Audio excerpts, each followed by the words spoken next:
Welcome friends, हम बात करने वाले हैं नगद रहित लेन देन की। जैसा कि आप सभी सुन रहे हैं कैशलेस कैशलेस कैशलेस। तो ये कैशलेस है क्या, कैसे काम करता है, क्या फ़ायदे हैं, क्या नुकसान है, क्या नफ़ा, सारी बातें हम करेंगे यहाँ पे वन बाय वन। लेकिन तो जब से ये नोट बंद हुआ है तब से ये सारी दिक्कतें चालू हुई हैं, और तभी से ये शब्द भी आया है कि कैशलेस क्या है, ये जानना अब जरूरी हो गया है। क्योंकि कैशलेस कैशलेस कैशलेस कैशलेस, चारों तरफ कैशलेस कैशलेस की बातें हो रही हैं, चाहे न्यूज़ हो, चाहे न्यूज़पेपर हो, लोग हों या इंटरनेट हो, हर जगह इसकी बात हो रही है। कैश की बात करें, पहले तो हम कैश जानते हैं कि जो पैसा हम लेन देन करते हैं 1500 तो बंद हो चुका है, उसके अलावा जितनी नोटें हैं वो सारी नोटें कैश में आती हैं, जो भी हम कैशलेस लेन देन करते हैं। यही है वो पैसा बंडल बंडल भर के जो बैंकों में जमा हो गया, और जो बंडल भर भर के पैसा फूंक दिया गया, फेंक दिया गया, चारों तरफ इधर उधर बिखेरा गया, यही है। और ये पैसा टाटा बाय बाय हो चुका है, 1500 बंद। तो ये तो बंद हुआ है, इसके साथ परेशानियां भी आई। परेशानियां आई कुछ ज़्यादा ही, लोग बहुत ज़्यादा परेशान। ये भाई साहब का तो सर फटा जा रहा है, और ये भाई साहब तो बस कुछ समझ ही नहीं आ रहा है, जैसे लग रहा है कि गुस्से में एकदम आग बबूला है। मैडम का भी हाल बुरा है। तो उप्स, क्या किया जाए, पैसा तो बंद हो चुका। अब बैंकों में जाके लाइन लगाएं, मारपीट करें, अपनों से ही लड़ें, दूसरों को धक्का दें, या कोई हल देखा जाए। तो इसका हल है, सॉल्यूशन है, और सॉल्यूशन है कैशलेस। यानी कि पैसे को नगद ना लेके हम उसी को अपने एटीएम या इंटरनेट या मोबाइल के माध्यम से कैशलेस कर सकते हैं। इसी की जानकारी हम लेंगे कि क्या क्या माध्यम है जिससे हम खुद को कैशलेस कर सकते हैं। तो सवाल तो उठता है कि ये कैशलेस है क्या। कैशलेस वही कि यदि हम नगद को ना लें और इसको हम दूसरे माध्यम से लें, जैसे कि पीओएस मशीन या मोबाइल या एटीएम कार्ड के माध्यम से हम यदि किसी को पैसा देते हैं या लेते हैं या कुछ ट्रांजैक्शंस करते हैं, तो वो सारी चीज़ें कैशलेस हो जाती हैं। मतलब कि हम नगद ना लेके पैसा एक दूसरे को वर्चुअली दे रहे हैं, जिसका फिजिकली अस्तित्व नहीं है। तो सवाल उठता है कि कैशलेस की जरूरत क्या है। तो जरूरत की अगर बात की जाए तो वैसे जरूरत आज के समय में कुछ ज़्यादा ही दिख रही है। जब से पैसा बंद हुआ है तब से चारों तरफ बहुत ज़्यादा दिक्कत है। कुछ लोग बेचारे तो शादियां जिनके घरों में पड़ी थी वो शादी नहीं कर पाए, कुछ लोगों ने शादियां तोड़ दी, कुछ ने सुसाइड कर दिया, और कुछ अपने इधर उधर हित मित्रों से व्यवस्था करके किए। तो इसी तरीके से इसकी ज़रूरत तो बहुत ज़्यादा है। यदि हम बात करें समय की, तो जिन लोगों के पास समय नहीं है वो कैशलेस माध्यम का यूज करके आसानी से अपने किसी संबंधी को, किसी दूसरे को कैशलेस माध्यम से पैसा दे सकते हैं और उसकी ज़रूरत पूरी कर सकते हैं।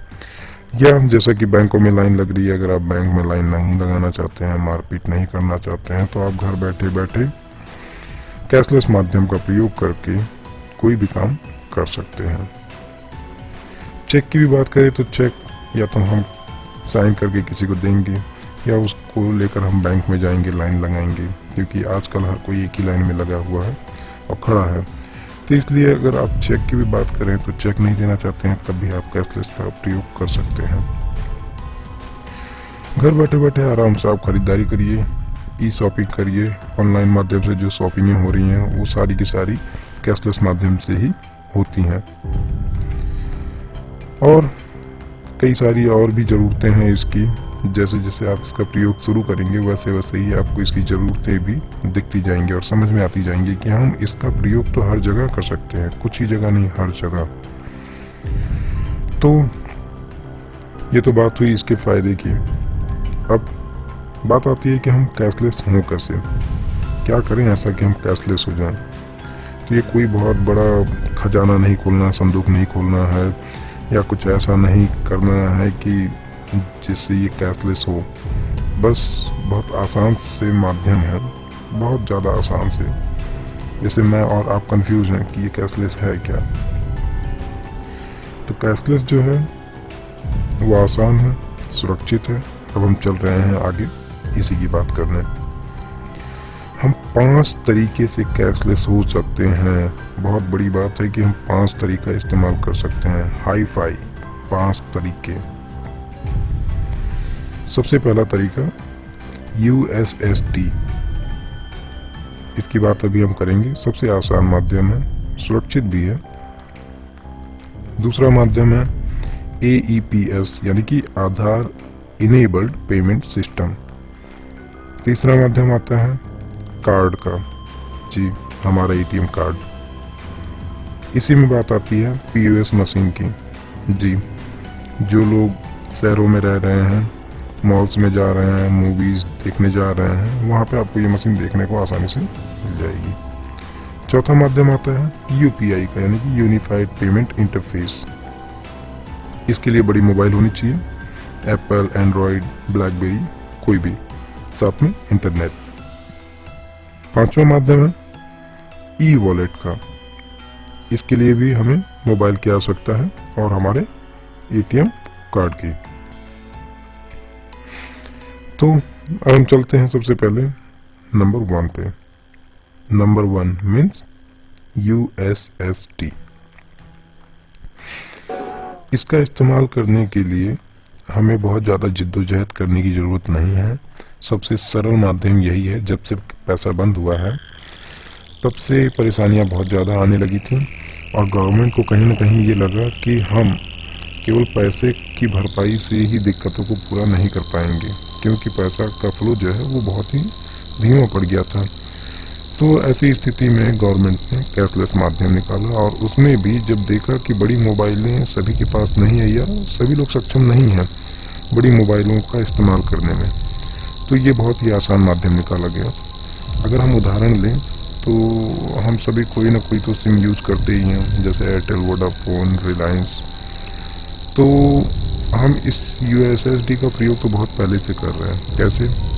हमें यदि अपना बैलेंस चेक करना रहता है तो हम डायल करते हैं। BSNL का यदि बात करें तो BSNL में *123# *123# डायल करते ही एक मैसेज आता है जिसमें कुछ ऑप्शन रहते हैं कि 1 दबाइए बैलेंस चेक करने के लिए, 2 दबाइए टैरिफ प्लान के लिए, 3 दबाइए टैरिफ चेंज करने के लिए, 4 दबाइए पुराने प्लान को बदलने के लिए। इसी तरीके के कई सारे ऑप्शन रहते हैं। वैसे ही ये USSD माध्यम को बैंक से भी जोड़ दिया गया है और हम अपने छोटे से छोटे मोबाइल से भी बैंक से आराम से जुड़ सकते हैं। इसका प्रयोग करने के लिए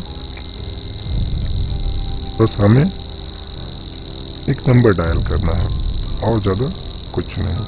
नंबर है कौन सा?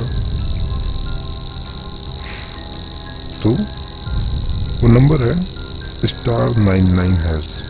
आप जैसे ही इस नंबर को डायल करेंगे, डायल करने के बाद में आपके मोबाइल स्क्रीन पर एक मैसेज आएगा और मैसेज में कुछ ऐसा लिखा होगा जैसा आपको सामने दिख रहा है। तो ज़्यादा चिंता करने की बात नहीं है।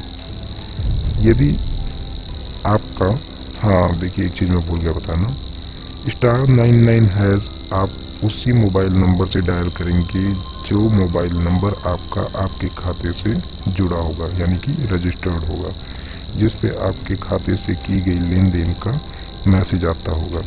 उसी मोबाइल नंबर से आपको *99# डायल करना है।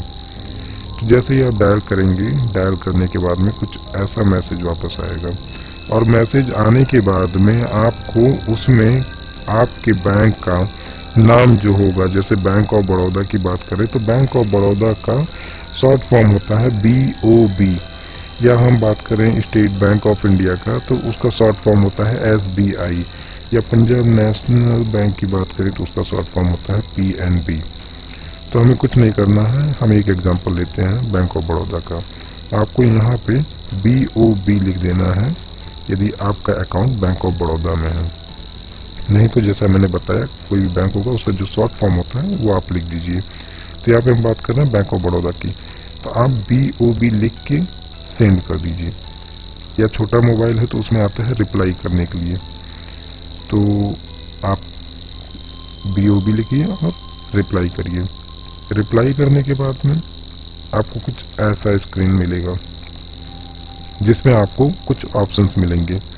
ये ऑप्शंस बदल भी सकते हैं क्योंकि गवर्नमेंट अभी इस पे काम कर रही है, *99# नंबर पे इसको अपडेट किया जा रहा है, इसलिए जैसा अभी स्क्रीन पे दिख रहा है जरूरी नहीं है कि कुछ दिनों बाद ऐसा ही दिखे। हो सकता है कि कुछ बदलाव हो जाए इनके सीक्वेंस में, यानी कि नंबर 1 पे कुछ हो जाए, नंबर 2 पे कुछ और आ जाए, ऐसा हो सकता है।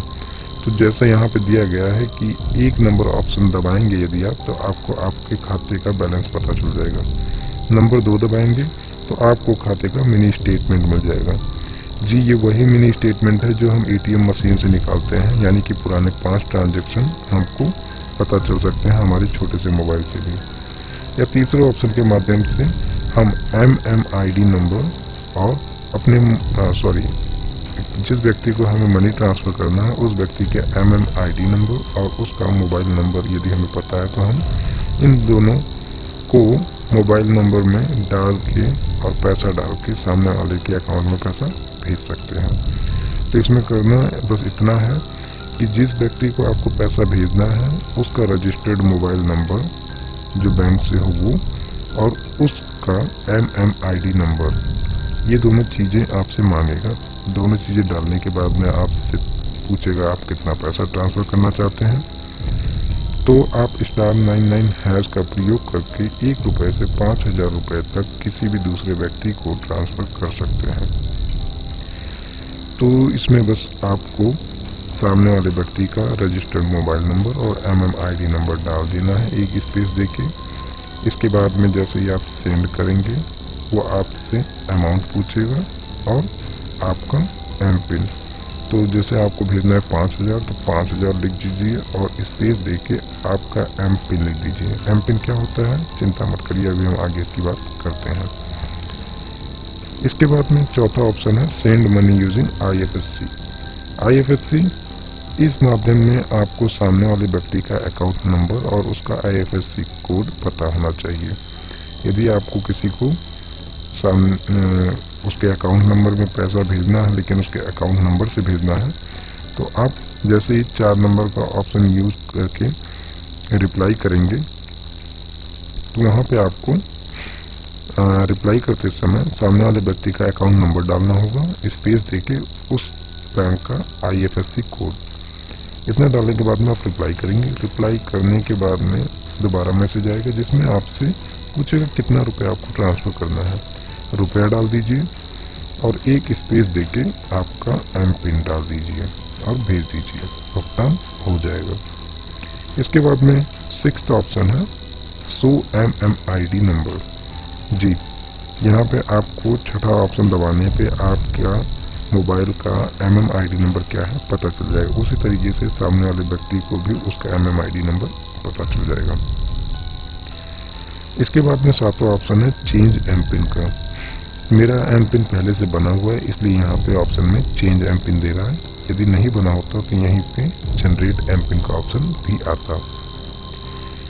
तो इसकी बात की, और यदि इसमें आपको *99# डायल करने के बाद में कोई प्रॉब्लम या कोई एरर आ रहा है तो आप परेशान मत होइए। एक बार बस आप अपने बैंक शाखा में जाके मिलिए बैंक मैनेजर से और उनसे कहिए सर हमें *99# की सुविधा चालू करनी है। बैंक मैनेजर आपको MMID नंबर और आपका MPIN नंबर मुहैया करा देंगे। इसके बाद में आप बहुत ही आसानी से 1 रुपये से लेकर 5000 रुपये तक किसी भी व्यक्ति को ट्रांसफ़र कर सकते हैं, सामने वाले व्यक्ति के मोबाइल नंबर और उसके MMID नंबर से, या सामने वाले व्यक्ति के बैंक अकाउंट और उसके IFSC कोड के माध्यम से। सरल है, एक बार प्रयोग जरूर करके देखिए। तो फ़ायदे की बात जैसे अगर की जाए इसकी तो आसान है, कोई भी बहुत ही आसानी से इसका प्रयोग कर सकता है। 2-3 बार आप इसका प्रयोग करेंगे, आप इसमें एक्सपर्ट हो जाएंगे। यही इसके फ़ायदे हैं। टिम आपकी उंगलियां मुस्कुरा रही हैं और बता रही हैं फ़ायदे तो बड़े अच्छे हैं इसके, बहुत ज़्यादा अच्छे। लेकिन फायदा तो ठीक, नुकसान क्या है? क्योंकि इतना सरल और आसान है तो नुकसान भी बड़ा ही है, बहुत बड़ा नुकसान है। इस माध्यम का प्रयोग करके आपको आपका मोबाइल बचाना पड़ेगा, क्योंकि किसी भी व्यक्ति को ये पता है कि आपका खाता किस बैंक में है, तो उसे बस आपका मोबाइल लेके *99# डायल करना है और आपके बैंक का शॉर्ट नाम डाल के वो बड़ी ही आसानी से आपके खाते का बैलेंस चेक कर सकता है। और आपकी लापरवाही से यदि उसको आपका एमपिन मिल जाता है तो वो व्यक्ति बड़ी ही आसानी से आपके मोबाइल से पैसा भी ट्रांसफ़र कर सकता है। इसलिए मोबाइल बचाना बहुत ज़रूरी है और एमपिन भी आपको छिपा के रखना पड़ेगा, किसी से भी मत बताइए, नहीं तो बहुत ही आसानी से आपका पैसा चोरी हो सकता है। दोस्ती तो कतई मत निभाइए कि कोई आया कहा कि भैया 1 मिनट के लिए आप अपना फ़ोन दे दीजिए, थोड़ी बात करनी है, कतई मत दीजिए। आप उसको 1 रुपये 2 रुपये दे दीजिए, कहिए भैया आप जाके बात कर लो पीसीओ से, वो ठीक है, लेकिन मोबाइल कतई नहीं। शेयरिंग मोबाइल की मत करिए। अब नेट बैंकिंग आपके मोबाइल में हो चुका है, इसका मतलब है कि ये सुविधाएं सक्रिय हो चुकी हैं। आप इस्तेमाल नहीं कर रहे हैं, कोई बात नहीं, लेकिन ये सक्रिय आपके नंबर पे हो चुकी है, इसलिए ध्यान रखिए, शेयरिंग मना है। मोबाइल बचाना जरूरी है, इसलिए सतर्क रहिए। दूसरा माध्यम है AEPS का, यानी कि आधार इनेबल्ड पेमेंट सिस्टम। दूसरा ये माध्यम भी बहुत ही आसान है। आपको पता होगा कि यदि आपका आधार कार्ड बना हुआ है तो जब आप आधार कार्ड बनवाने गए होंगे तो आपसे आपके अंगूठे की छाप मीन्स फिंगरप्रिंट लिया गया होगा और आपके आँख की छाप यानी कि आई रेटिना का स्कैन लिया गया होगा। ये 2 माध्यम लिए गए क्योंकि ये 2 माध्यम दुनिया में किसी दूसरे व्यक्ति से आपके मैच नहीं कर सकते हैं। तो इसी आधार सिस्टम को बैंकिंग सुविधा से भी जोड़ दिया गया है। इसको लाने का सबसे मुख्य पर्पज़ ये है कि ऐसे लोग जो बूढ़े हैं, वृद्ध हैं, जो कमज़ोर हैं, असहाय हैं, ऐसे लोगों को बहुत ही आसानी से बैंक के माध्यम से जोड़ा जा सके, इसलिए इस माध्यम का इस्तेमाल किया जा रहा है। ये है क्या? ये बस आधार की जो मशीन आती है थंब वाली, अंगूठे की छाप की, उसकी सहायता से इस माध्यम से जुड़ना बहुत ही सरल है। जैसा कि ये तस्वीर में दिख रहा है, छोटी सी मशीन है जिसपे ये 1 उंगली रखी हुई है। इसी तरीके से आपकी 1 उंगली रखकर आप अपने खाते से जुड़ सकते हैं। इसमें क्या होगा? इसमें आपको आपके बैंक का नाम पता होना चाहिए, आपका आधार कार्ड नंबर और आपका फिंगरप्रिंट, इतना पता है। इसके बाद में क्या क्या कर सकते हैं वो भी जान लीजिए। जैसा कि इस तस्वीर में आपको दिख रहा है कि आधार कार्ड के माध्यम से आप आजकल बैंक मित्र खुल गए हैं जगह जगह पे और कॉमन सर्विस सेंटर खुल गए हैं, जिनके माध्यम से आप आधार कार्ड का माध्यम प्रयोग करके इन 4 सेवाओं का लाभ उठा सकते हैं। तो आपको बस इतना करना है कि नज़दीकी बैंक मित्र या जहाँ भी ये सुविधा उपलब्ध है वहाँ पहुँच जाइए, अपना बैंक का नाम बताइए, आधार कार्ड बताइए। इसके बाद में आपके अंगूठे की छाप लेंगे जहाँ आप गए हैं, वो छाप लेने के बाद में आपके बैंक का एक्सेस मिलते ही आप किसी भी दूसरे व्यक्ति को फंड ट्रांसफ़र कर सकते हैं, बैलेंस अपना चेक कर सकते हैं, या पैसा निकाल भी सकते हैं यहीं से, या पैसा जमा भी कर सकते हैं। ये 4 माध्यम हैं और बहुत ही सरलता से हो जाते हैं। हम इसके फ़ायदे की बात करें तो बहुत ज़्यादा आसान है, क्योंकि आपको बस आपके बैंक का नाम पता हो, आधार कार्ड नंबर पता हो और आपका अंगूठा हो तो आप जुड़ सकते हैं। लेकिन सबसे मुख्य बात, आपका बैंक खाता आपके आधार कार्ड से रजिस्टर होगा तभी। यदि नहीं है तो पहले आपको आपका बैंक खाता आपके आधार कार्ड से रजिस्टर कराना पड़ेगा, तभी आप इसका प्रयोग कर सकते हैं। सुरक्षित है क्योंकि बिना आपके अंगूठे के छाप के ये खुल ही नहीं सकता है। तो ये खुशी की बात है कि ये एक माध्यम बहुत ज़्यादा ही सुरक्षित है। अब इससे नुकसान क्या हो सकता है, तो नुकसान की बात करें तो नुकसान भी तो है। पहली चीज, अंगूठा बचाना पड़ेगा जी, क्योंकि पहले भी अंगूठा बचाना था और आज भी। जैसा हम अपने बुजुर्गों को कहते हैं जब वो कमज़ोर हो जाते हैं या अशिक्षित हैं, पढ़े लिखे नहीं हैं, तो दादा कहीं भी अंगूठा मत लगाना, क्योंकि आपके अंगूठे की छाप से कोई भी ज़मीन जायदाद लिखा सकता है। वही चीज़ यहाँ भी है कि आप गए और जानकारी नहीं है, अंगूठा आपने लगा दिया मशीन पे, तो व्यक्ति बहुत ही आसानी से आपकी खाते की सारी जानकारी ले सकता है। हाँ, उतना ज़्यादा आसान नहीं है लेकिन हो सकता है, इसलिए थोड़ी सतर्कता भी जरूरी है। अंगूठे की कीमत कल भी थी और आज भी है। जय हो आधार। इसके बाद में आता है तीसरा माध्यम। तीसरा माध्यम है कार्ड का और POS मशीन का। तो कार्ड तो आप जानते ही हैं, क्योंकि ATM मशीन में आए दिन आप पैसे निकालने के लिए ATM कार्ड का इस्तेमाल करते ही हैं। अब आप कहेंगे नया क्या है, तो नया तो है जी, इसमें नया ना होता तो इसकी हम बात ही नहीं करते। इससे आप ऑनलाइन शॉपिंग भी कर सकते हैं। बस बहुत ही आसान सा माध्यम है, अभी हम बात करते हैं उसकी। ऑनलाइन आवेदन, यानी कि आप किसी भी सरकारी नौकरी का आवेदन कर रहे हैं तो वहाँ पे भी ATM कार्ड के माध्यम से आप पैसे का भुगतान कर सकते हैं, या आप आपके ATM कार्ड के माध्यम से ही अपना मोबाइल भी रिचार्ज कर सकते हैं। हाँ, इन तीनों माध्यमों के लिए आपको मोबाइल, इंटरनेट या लैपटॉप की जरूरत पड़ेगी। तो हम बात कर लें कार्ड की। इस तस्वीर में आपको कार्ड दिख रहा है, ATM कार्ड, जो लेफ्ट हैंड साइड पे यानी दाहिनी साइड पे जो है, यहाँ पे आपको दिख रहा है कार्ड का नंबर। 4-4 के टुकड़े में 4 हिस्से हैं, ये कुल मिला के 12 अंक है। तो हमारा ATM का जो नंबर होता है वो 12 अंक का होता है, माफ करिएगा, सॉरी, 16 अंक का होता है। 16 अंक का कार्ड नंबर होता है और उसी के ठीक नीचे लिखा होता है महीना और साल।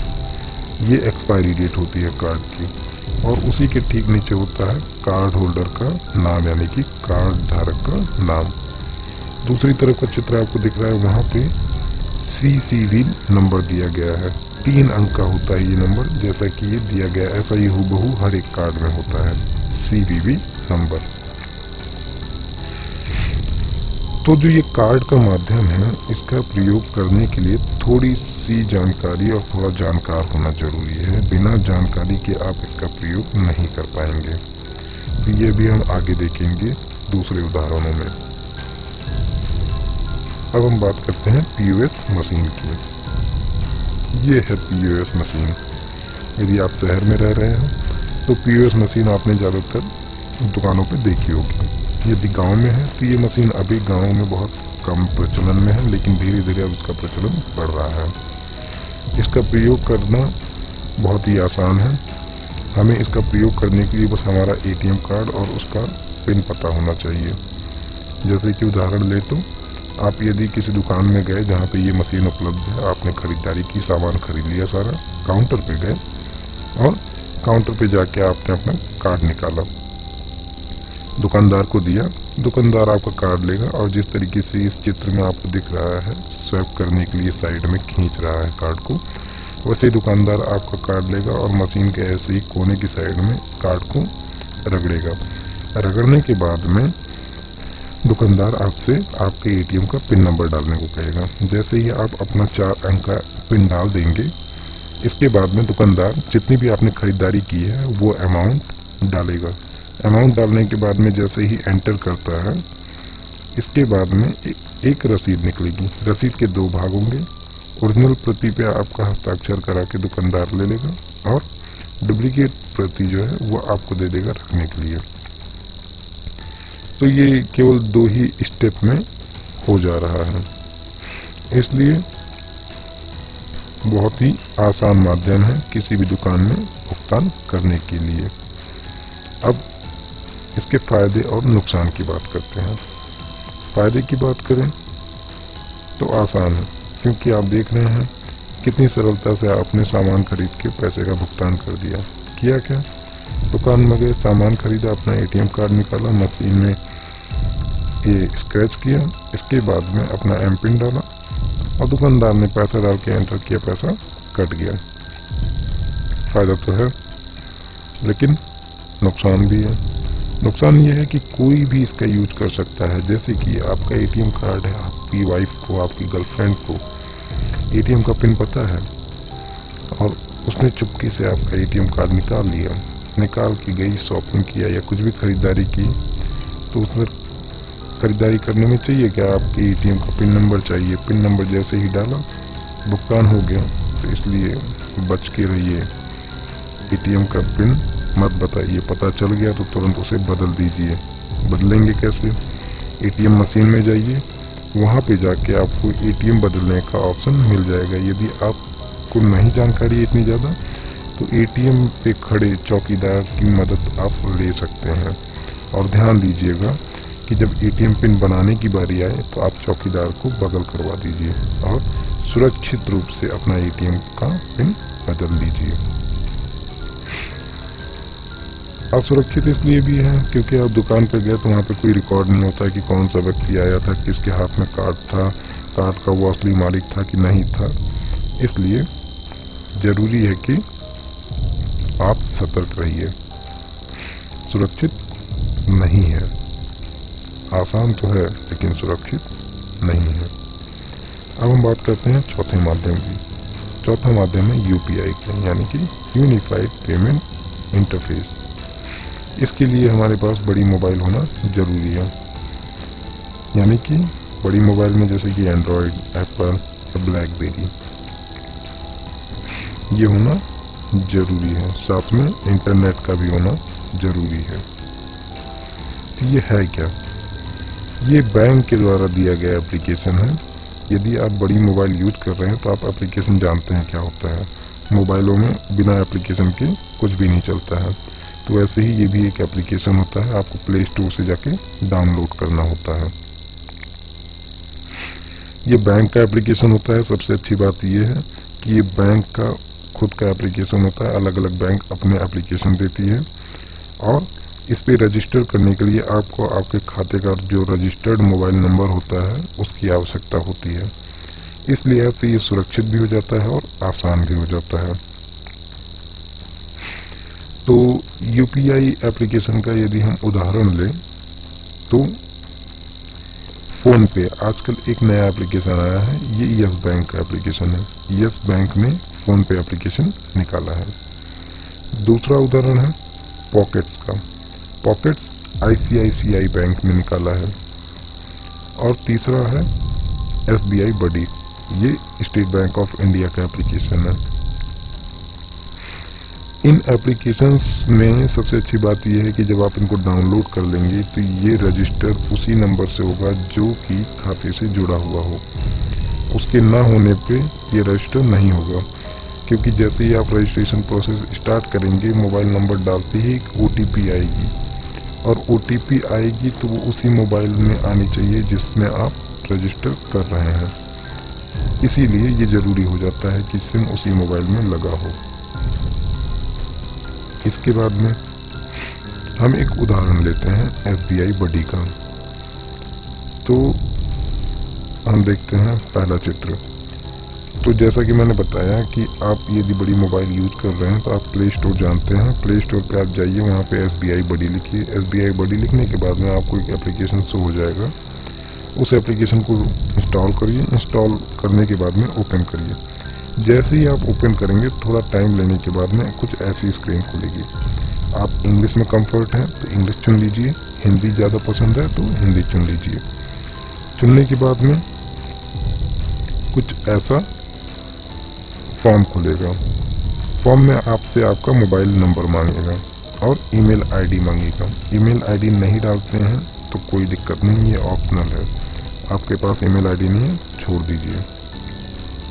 इसके बाद में आपका पहला नाम डालिए और आखिरी नाम डालिए, आपकी जन्म तिथि डालिए और साइन अप बटन पे क्लिक कर दीजिए। कोई प्रोमो कोड आपके पास नहीं है तो चिंता की बात नहीं, छोड़ दीजिए उसे, साइन अप कर लीजिए। साइन अप करने के बाद में आपको कुछ स्क्रीन ऐसी मिलेगी जिसमें आपको एक क्या कहते हैं, सॉरी, SMS आएगा, OTP आएगी। OTP में 4 अंक आएंगे, उन 4 अंकों को आप डाल दीजिए। इसके बाद में OTP के बाद में आपको 4 अंक का पिन बनाना होगा। एक बार 4 अंक का पिन बनाएंगे, फिर दोबारा उसी को वेरीफाई करने के लिए 4 अंक का पिन बनाएंगे और इसके बाद में नीचे एक सुरक्षित प्रश्न चुनेंगे। जैसे कि सुरक्षित प्रश्नों में आता है कि आपकी डेट ऑफ प्लेस क्या है, आपका फर्स्ट टीचर कौन है, आपका फर्स्ट जॉब क्या था। इसी तरीके के अलग अलग क्वेश्चन होते हैं, उसमें से कोई एक चुन लीजिए और उसका एक उत्तर दर्ज कर दीजिए जो आपको हमेशा याद रहे। इसके बाद में नीचे दिया गया है नियमों एवं शर्तों और गोपनीयता नीति को स्वीकार करें, उसको आप स्वीकार कर लीजिए। फिर प्रस्तुत करें पे क्लिक कर दीजिए। जैसे ही प्रस्तुत है पे क्लिक करेंगे,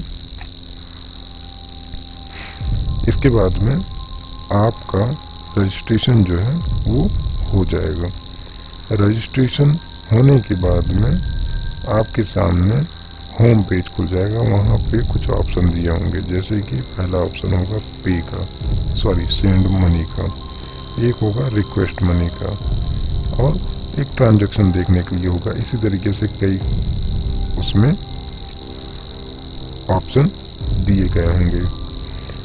UPI का माध्यम प्रयोग करके आप बहुत ही आसानी से मोबाइल रिचार्ज कर सकते हैं, DTH रिचार्ज कर सकते हैं, ट्रेन की टिकट कर सकते हैं, एरोप्लेन की टिकट कर सकते हैं, मूवी की टिकट कर सकते हैं और भी बहुत सारे इसके फ़ायदे हैं। आप इसी से 20,000 रुपये तक की किसी को भी पैसे ट्रांसफ़र कर सकते हैं सीधे उसके अकाउंट में, या उसके यदि उसने SBI बडी पे अकाउंट बना के रखा है तो सीधे उसके SBI बडी के वॉलेट में भेज सकते हैं। तो बहुत ही अच्छा और सरल माध्यम है और सुरक्षित भी है। थोड़ा सा इसका नुकसान ये है कि आपको आपका पिन बचाना होगा। यदि व्यक्ति को आपका पिन पता हो गया तो वो बहुत ही आसानी से आपका मोबाइल लेके चोरी कर सकता है। लेकिन यदि आप आपके मोबाइल में पासवर्ड लगा के रखते हैं और कई सिक्योरिटी लगा के रखते हैं तो थोड़ा मुश्किल हो जाता है व्यक्ति के लिए चोरी कर पाना। अब हम बात करते हैं 5वें माध्यम की और आखिरी माध्यम की। 5वां माध्यम है ई-वॉलेट का। इसके लिए भी हमें बड़े मोबाइल की आवश्यकता है और इंटरनेट की आवश्यकता है और हमारा ATM कार्ड, जिसका माध्यम हम प्रयोग करेंगे पैसा भुगतान करने के लिए। हम ई-वॉलेट को इलेक्ट्रॉनिक बटुआ भी कहते हैं क्योंकि इसमें रखा गया पैसा हमें छूने योग्य नहीं होता है, उसको हम केवल देख सकते हैं। क्या करें इसका और कैसे इसका उपयोग करें? तो इसके लिए जैसे कि कहा कि बड़े मोबाइल और इंटरनेट की आवश्यकता है। यदि आपके पास ये दोनों चीज़ें हैं तो आप थोड़े जानकार हैं, बस आपको थोड़ा सा इसका इस्तेमाल करने के लिए इस चीज़ से जुड़ना ज़रूरी है। जुड़ने में भी आपको क्या करना है, यदि आप जुड़ जाते हैं तो यह आसान माध्यम है, बहुत ही तेज माध्यम है। किसी भी मोबाइल नंबर से आप रजिस्टर कर सकते हैं। मतलब ई-वॉलेट एप्लीकेशंस जो हैं ये बैंकों से जुड़े हुए नहीं रहते हैं। तो यदि आपके पास एक बड़ा मोबाइल है और एक छोटा मोबाइल है और आप अपना मुख्य नंबर छोटे मोबाइल में चलाते हैं, लेकिन आपको एप्लीकेशन बड़े मोबाइल में रजिस्टर करना है, तो आप बहुत ही आसानी से कर सकते हैं, कोई दिक्कत नहीं है। बड़े मोबाइल में आप एप्लीकेशन डाउनलोड करिए, रजिस्टर करते समय अपने छोटे मोबाइल में पड़ा हुआ मोबाइल नंबर भी इसमें डाल देंगे, तब भी रजिस्ट्रेशन होगा, कोई दिक्कत नहीं आएगी। आसानी से आप कैशलेस लेन देन कर सकते हैं। बहुत ही तेज और बहुत ही आसान है। एक बार आप प्रयोग करेंगे आपको खुद पता चल जाएगा कि ये कितना आसान है। अब यहाँ पे हम कुछ बात कर लेते हैं कुछ ई वॉलेट्स की कि कौन कौन सी दिग्गज कंपनियां हैं जो ई वॉलेट दे रही हैं। इसमें सबसे पहला नाम आता है पेटीएम का। आजकल आप सभी लोग देख रहे होंगे पेटीएम का बहुत ऐड आ रहा है, चारों तरफ पेटीएम पेटीएम हो चुका है। हमारे प्राइम मिनिस्टर जी भी कई बार पेटीएम का नाम ले चुके हैं। हालांकि किसी भी देश के प्राइम मिनिस्टर जो हैं किसी भी प्राइवेट संस्था का नाम नहीं लेते हैं, क्योंकि ये एक तरीके से प्रमोशन हो जाता है। दूसरा नाम है फ्री चार्ज का। इसका भी ऐड आ रहा है, ये भी बहुत ही अच्छा ई वॉलेट प्रोवाइडर है। तीसरा नाम है मोबिक्विक का। ये सबसे पुरानी कंपनियों में से एक कंपनी है और शायद ये सबसे पहली कंपनी है इंडिया में। चौथा जियो मनी। सभी जियो के बारे में तो सुन ही रखे हैं और जान रहे हैं और ज़्यादातर लोग इसका प्रयोग भी कर रहे हैं। इसी ने इंटरनेट माध्यम को हर एक हाथ तक पहुंचाया, इसलिए जियो को सलाम। लाजवाब है। हर कोई बहुत ही आसानी से यूट्यूब पे वीडियो देख सकता है, मोबाइल में रखने की ज़रूरत नहीं है। इसलिए जियो ने ज़िंदगी जीना आसान कर दिया है। तो हम पेटीएम का उदाहरण ले लेते हैं। तो जैसे कि अगर आप बड़ा मोबाइल इस्तेमाल कर रहे हैं और इंटरनेट है आपके मोबाइल में, तो आप बस प्ले स्टोर पे जाइए, वहाँ से जाके पेटीएम टाइप करिए और पेटीएम को चुन के उसे इंस्टॉल करिए। इंस्टॉल कर लेने के बाद में उसे ओपन करिए। जैसे ही आप ओपन करते हैं आपको कुछ ऐसी स्क्रीन मिलेगी। स्क्रीन में सबसे नीचे की तरफ आप देखिए एक छोटा सा घर बना हुआ है, उसके बगल में एक बैग है और बैग के बगल में गोल सा चेहरा है। स्माइली मस्त जबरदस्त दिख रहा है। उस पर आप क्लिक करेंगे। क्लिक करने के बाद में कुछ ऐसा पेज खुलेगा। इसमें आपको ऊपर की तरफ दिख रहा है हेलो लॉगिन, जो गोल कलर का एक आदमी सा बना हुआ है। उसके बगल में जो दिख रहा है हेलो, वहाँ पे आप क्लिक कर दीजिए। क्लिक करने के बाद में कुछ ऐसा पेज खुलेगा। इसमें आपको सबसे ऊपर कोने की साइड में दिख रहा है साइन अप, छोटा सा लिखा हुआ। आप उस पर क्लिक कर दीजिए।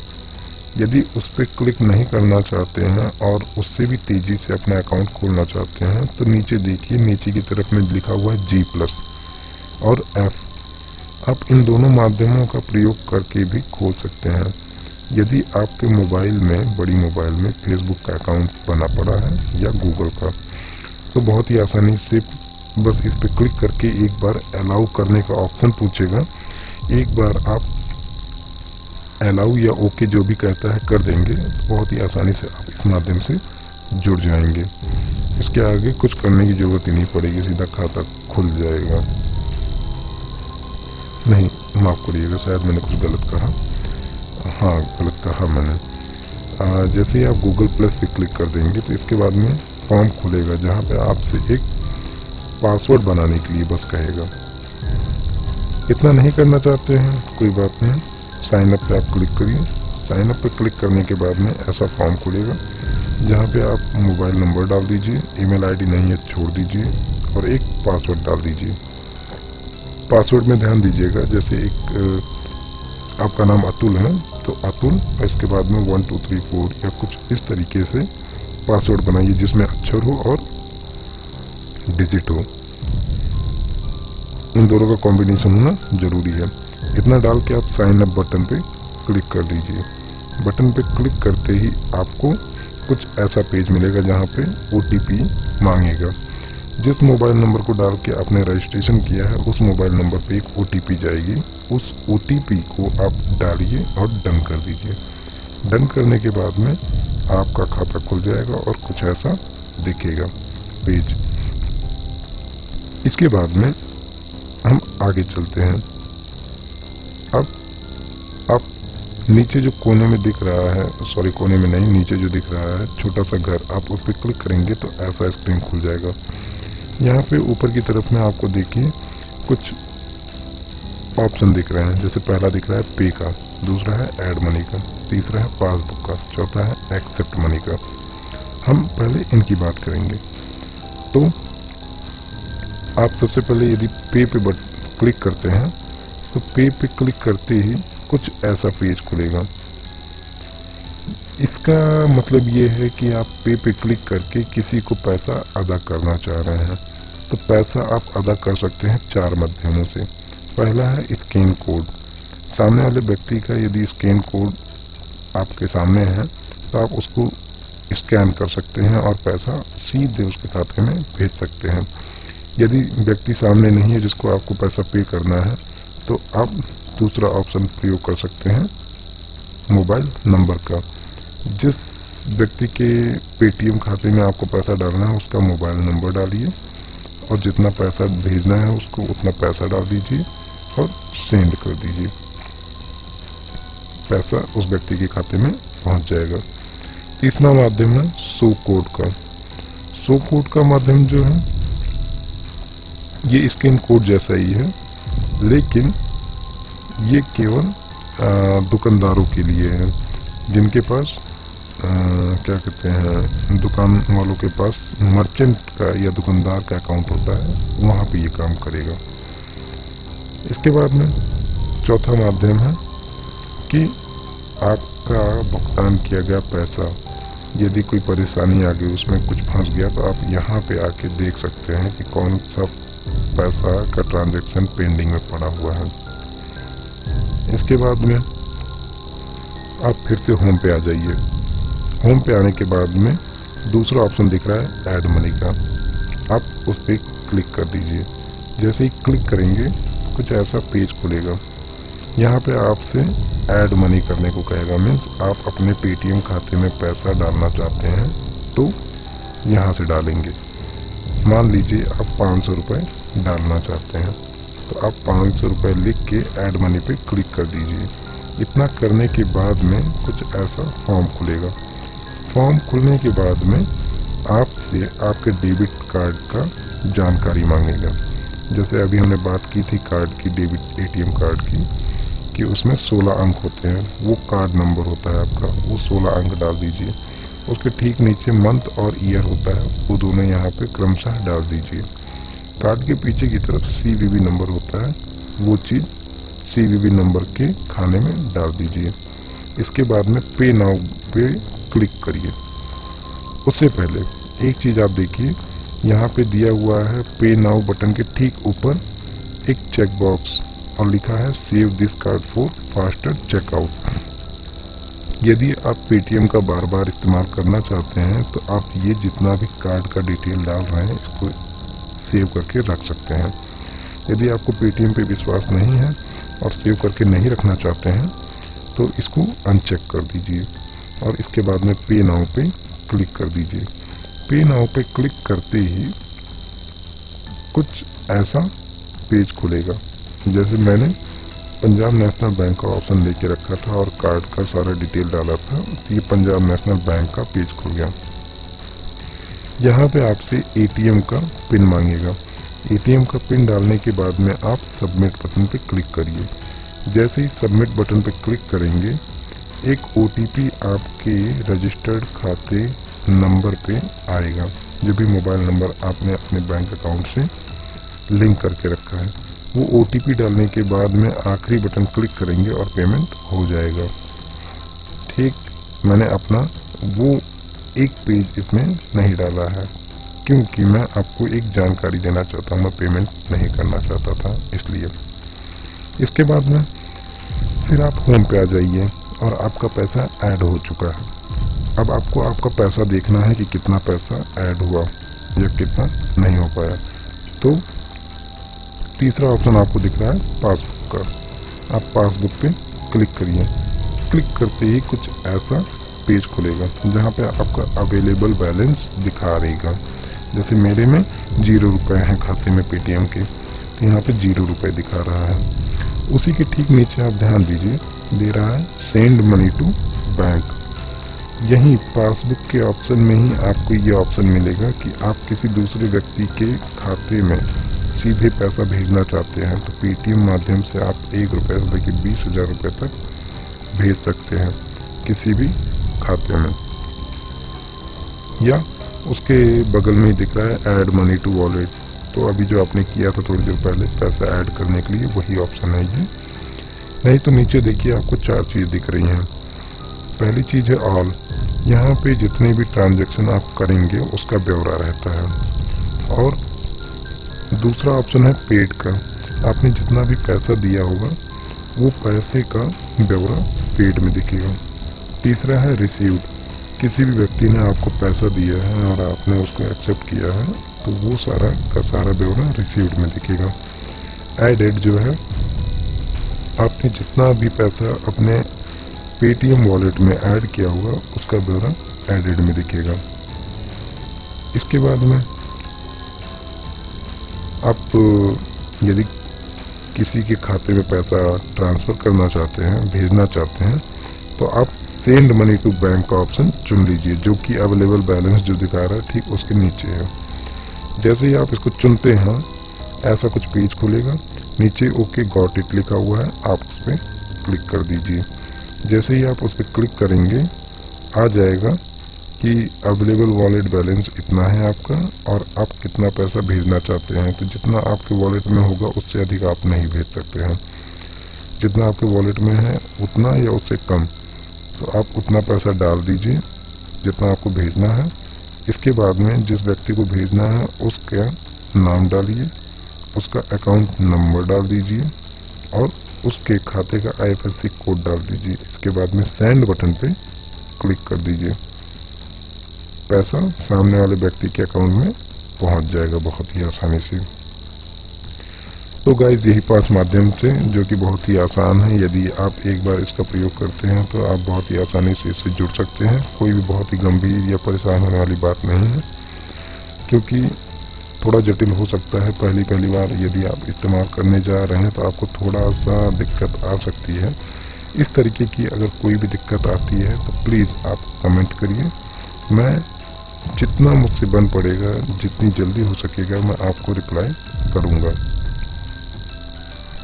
कंफ्यूज करते ही मत होइए, परेशान मत होइए, एक बार आप कमेंट करिए और हल लेने की कोशिश करिए। मैं अपनी तरफ से पूरी कोशिश करूंगा कि मैं आपको जितना अच्छे से अच्छा और सरल से सरल माध्यम हो सके बताने का प्रयोग कर सकूं।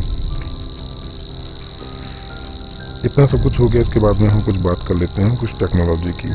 जैसे कि हम सभी जान रहे हैं कि हमारा देश धीरे धीरे आगे बढ़ रहा है और इस समय तो बहुत ही तेज़ी से आगे बढ़ रहा है और दुनिया भी आगे बढ़ रही है। तो यदि आप अभी टेक्नोलॉजी से नहीं जुड़े हैं तो प्लीज़ रिक्वेस्ट है कि आप जुड़ जाइए, क्योंकि आप अपने बच्चों को इंग्लिश मीडियम में या अच्छा एजुकेशन दे रहे हैं और आप यदि पीछे रह जाएंगे तो कल को आप अपने बच्चों को जवाब देने में असमर्थ रहेंगे। और आप यदि कहीं जॉब कर रहे हैं, अपने कलीग्स को, अपने सहपाठियों को भी आप जवाब देने में असमर्थ रहेंगे यदि आप टेक्नोलॉजी से नहीं जुड़े हैं, क्योंकि ज़्यादातर चीज़ें आजकल ऑनलाइन ही होती जा रही हैं। हम यदि बात करें गवर्नमेंट की, तो जब से ये नई गवर्नमेंट आई है बीजेपी की, इन्होंने पूरा का पूरा काम लगभग गवर्नमेंट का ऑनलाइन कर दिया है, या जो बचा हुआ है वो धीरे धीरे हो रहा है। तो इनका सारा का सारा काम लगभग ऑनलाइन होता जा रहा है, इसलिए आपको चाहते हुए या ना चाहते हुए भी इस माध्यम से तो जुड़ना ही पड़ेगा यदि आपको आगे बढ़ना है तो। और खुद को अपडेट रखना भी बहुत ज़रूरी है, क्योंकि चीज़ें बहुत तेज़ी से बदल रही हैं। हम जानकार और जानकारी नहीं रखेंगे अपने पास तो हम पीछे छूट जाएंगे। तो जुड़े, जागरूक हों और जागरूक करें, यही हमारा उद्देश्य होना चाहिए। क्योंकि आजकल दिक्कत कैश की है, तो इसे कैशलेस माध्यम में कन्वर्ट करिए, कैशलेस जागरूकता से जुड़िए। देश ने तो बहुत किया और देश कर रहा है और देश करता रहेगा, कुछ हमारा भी फर्ज बनता है हम भी कुछ करें। तो प्लीज़ आप इस माध्यमों से जुड़िए, और अगर वीडियो अच्छा लगा हो तो प्लीज़ सब्सक्राइब करिए और लाइक करिए, और कोई भी क्वेश्चन है तो प्लीज़ कमेंट करिए। Thank you very much.